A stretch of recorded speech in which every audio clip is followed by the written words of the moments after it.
الحمدللہ وحدہ والصلاة والسلام علی من لا نبی بعدہ اما بعد۔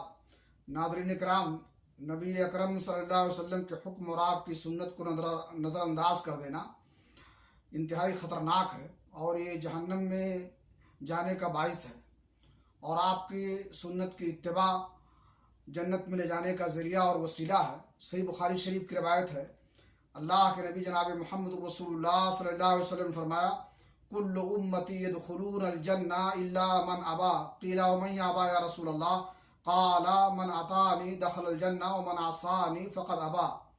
میری امت کا ہر شخص جنت میں جائے گا سوائے ان لوگوں کے جو جنت میں جانے سے انکار کر دے۔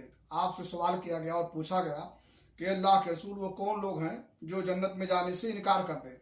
آپ نے فرمایا، جس نے میری اطاعت کی وہ جنت میں جائے گا، اور جو میری نافرمانی کرے گا اس نے گویا جنت میں جانے سے انکار کر دیا۔ امت سے مراد بھی امت اجابت ہے، جو آپ کی دعوت کو قبول کر کے آپ پر ایمان لائے اور اس طرح سے آپ کی سچی پیروکار ہو، اور وہ لوگ جو نافرمان ہوں گے وہ یقیناً جنت میں جانے سے محروم ہوں گے۔ اللہ رب العالمین سے دعا ہے کہ اللہ تعالی ہمیں نبی کی سنت کی اتباع کی توفیق عطا فرمائے۔ تقبل یا رب العالمین، وصلی اللہ علی نبینا محمد وعلی آلہ وصحبہ اجمعین۔